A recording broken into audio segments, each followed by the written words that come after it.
네, 안녕하십니까. 비전교육학입니다. 2011학년도 교육학 객관식 기출문제 14번 문항 저와 함께 분석해 보도록 하겠습니다. 14번 문항은 교육평가 영역 안에서도 표준 점수에 해당하는 문제가 출제되었습니다. 표준 점수, 서술형 시험에 과연 나올 수 있을까? 나올 확률이 개인적인 기준으로 생각해 봤을 때 그렇게 높진 않다. 하지만 이런 문제점이 있습니다.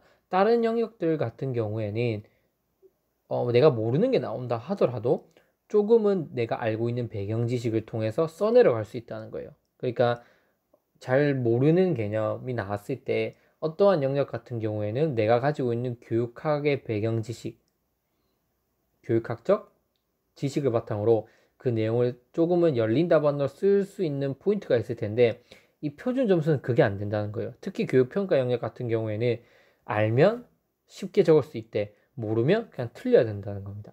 그래서 우리가 좀 위험 부담이 있기 때문에 영역이 그렇게 많지는 않기 때문에 꼭 한 번은 보고 넘어가야 된다. 저는 이렇게 설명을 드리고 싶고, 그러면 어떻게 서술형은 나올 수 있냐? 이렇게 나올 수 있다는 거예요.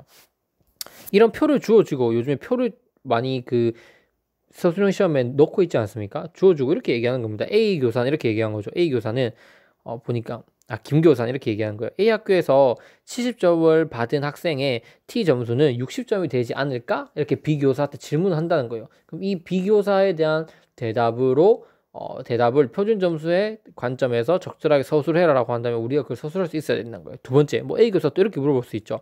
두 학교 간에 이렇게 평균과 표준 편차는 있는데 원점수 간의 비교를 좀 하고 싶다 이렇게 얘기하는 거예요. 그래서 A 학교와 B 학교에서 각각 60점을 받은 학생은 둘 다 그 전체적인 어떤 상대적인 수준이 좀 비슷한 것 같다. 뭐 이런 식으로 평가를 했다고 칩시다. 그럼 그거에 대해서 우리가 알 수 있는 근거는 뭐냐라고 했을 때 표준 점수의 근거에서 그 내용을 설명할 수 있어야 된다는 거예요. 그러니까 표준 점수는 이 내용들이 뭘로 바뀔 수 있다? 교사 간의 대화로 바뀔 수 있는 거고, 그 교사 간의 대화에서 이 부분을 그 표준 점수 T 점수가 무엇인지 정의를 서술하고 이 문장이 옳고 그른지 판단해라 이런 식으로 물어볼 수 있다는 거예요. 그래서 그런 부분들을 알 수 있도록 우리가 준비를 할 거고, 표준 점수 부분에서 특히 시험에 나올 수 있는 것들이 뭐가 있냐면 표준 점수의 정의, 항상 정의는 제가 중요하다고 말씀드리지 않습니까? 그 다음에 표준 점수 안에서 100분위 점수, 100분 점수 정의, 이 두 개 좀 다릅니다. 그래서 이 키워드 마지막으로 스테나인 점수. 왜냐하면 등급제 같은 경우는 우리가 지금 쓰고 있지 않습니까? 이 스테나인 점수가 어떤 특징을 가지는지, 그리고 스테나인 점수를 썼을 때 간단한 장점과 단점은 무엇이 있을지.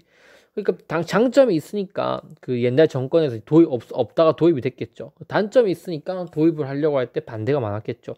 그래서 이런 스테나인 점수를 실제 사용했을 때 장점과 단점은 어떻게 되냐, 이런 부분들을 준비해 나가야 된다는 거죠. 그래서 어떻게 이 문제는 다뤄 나갈 거냐면 제가 보기 하나하나를 이거에 대한 답안을 여러분께 이제 작성해 줄 겁니다. 그래서 보면서 이 표준 점수에 대한 기본적인 개념들을 자연스럽게 획득할 수 있도록 제가 도움을 드리도록 하겠습니다. 첫 번째 문제를 보면, 자, A 학교에서 70점을 받은 학생의 T 점수는 60점이다. 이 부분을 봐야 된다는 거예요. 그러면 이걸 알 거면 T 점수에 대한 개념이 무엇인지부터 알아야겠죠. 그래서 T 점수의 개념이 무엇인지 서술해라고 한다면 이렇게 서술하면 돼요. T 점수는 표준 점수의 일종입니다. 표준 점수의 일종인데 Z 점수를 평균이 50이면서 표준 편차가 10인 분포로 전환한 점수를 T 점수라고 한다. 이렇게 서술하는 게 완벽한 답안이에요. 이해되시죠? 근데 여러분 의문을 가질 수 있어요. 아니, 굳이 Z라고 하는 가장 기본적인 표준 점수가 있는데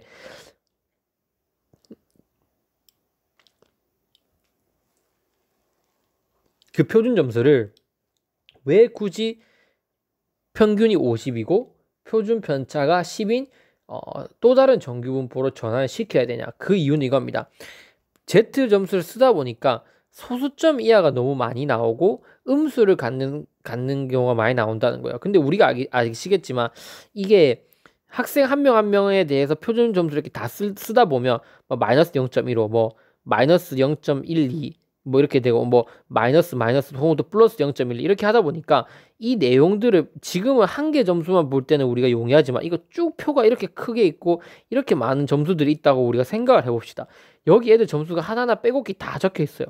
그러면 이걸 상대적으로 비교하는데 불편하다는 거예요. 마이너스 뭐 0.14, 마이너스 0.75, 그 다음에 또 플러스 0.75 보기가 불편하니까 이거를 양수가 나오게 하고 또 숫자도 소수점인 것보다는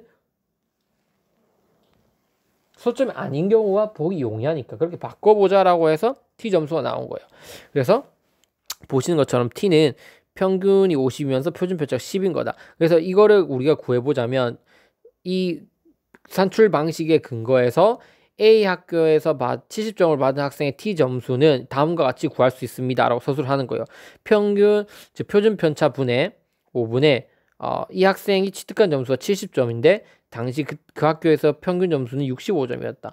이런 Z 점수를 가지게 될 거고 이 Z 점수에다가 다시 곱하기 표준 편차가 10이고 평균이 50인 걸 우리가 산출 방식을 쓴다면 이게 어떻게 되겠습니까? 이게 5가 되겠죠? 5가 되면서 1이 되니까 60이 되는 거죠. 따라서 A 학교에서 70점을 받은 원점수 70점을 받은 학생의 그 표준 점수의 T 점수는 60점이 된다라고 우리가 이렇게 쉽게 서술을 할 수 있겠죠. 이해되죠? 그래서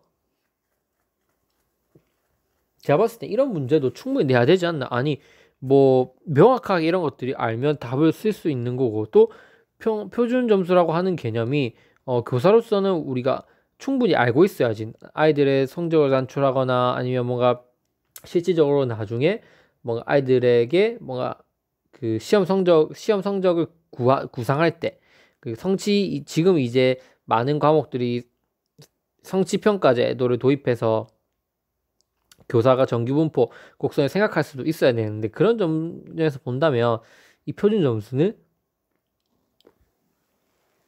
매우 중요하다라고 이렇게 우리가 볼 수 있습니다. 그래서 두 번째로 보기를 보자면 이렇게 되어 있습니다. A 학교에서 60점보다 낮은 점수를 받은 학생은 15.87%이다. 60점이 이제 기준 점수가 되는 거예요. 60점보다 낮은 점수를 받은 학생의 전체 학생분의 이 정도 학생은 몇 퍼센트 되냐 이걸 물어보는 건데 이거 어떻게 할 수 있냐. 이거는 원점수 이걸 알기 위해서는 세 가지를 알면 돼. 아까 말했지만 원점수, 평균, 표준 편차만 알면 그 원점수보다 낮은 점수를 받은 비율을 충분히 구할 수 있어요. 대신에 이 점수를 원점수를 표준 점수로 전환시켜야 됩니다. Z 가장 일반적인 게 Z인데 이 Z는 표준 편차 분의 표준 편차가 아까 5였죠. 5분의 원점수 60 마이너스 60 원점수 빼기 평균이거든요. 이렇게 되면 마이너스 1. Z가 마이너스 1이 된다는 거예요. 그럼 Z가 마이너스 1, 60점이라고 하는 거는 Z가 마이너스 1이라는 건데 그러면 이게 정규분포 곡선에서 어디에 위치에 해당되냐라고 우리가 그림을 그려보면 정규분포 이렇게 된다고 봤을 때 여기가 0이에요. 평균이니까. Z는 평균이 0입니다. 여기서 플러스 1이 될 수도 있고 왼쪽으로 보면 마이너스 1이 될 수도 있는 거예요. 그럼 이게 반이니까 이게 전체가 사례가 100%지 않습니까? 그럼 일단 마이너스 1이니까 이쪽에 있다는 거예요. 그러면 여기 50%는 날라가겠죠. 날라가고 아마 50% 중에서 이게 마이너스 이게 60점이라는 거야. 원점수가 60점일 때 표준 점수는 마이너스 1이니까 그럼 얘보다 밑에 있는 이 영역은 아이들이 몇 퍼센트냐 이걸 물어보고 있다는 거야. 얘네는 어차피 제끼는 거죠. 얘네는 필요 없는 거죠. 왜냐면 지금 T점 평균 즉 아이가 받은 점수 60점일 때 표준 점수는 마이너스 1이니까 이쪽에 해당되는 것만 생각하는 거예요. 그러면 이게 이 사례는 50%, 여기는 50%겠죠? 50%를 이 정도 양이 얼마냐? 이게 50에서 빼기 34.13인 겁니다. 그러면 이 영역이 34.13인 건 어떻게 하냐? 그거는 우리가 암기하고 있어야 된다는 거예요.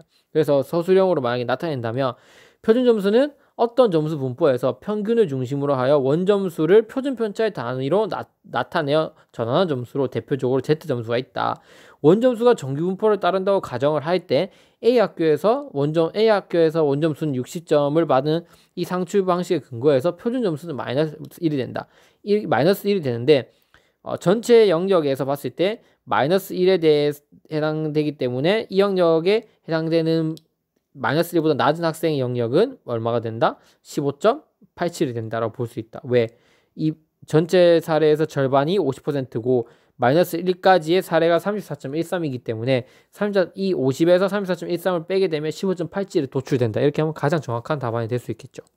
그래서 이런 식으로 내용을 접근해야 된다라고 볼 수 있습니다. 네, 이 나머지 문제 이 지문과 다음 지문은 그 다음 강의에서 설명드리도록 하겠습니다. 감사합니다.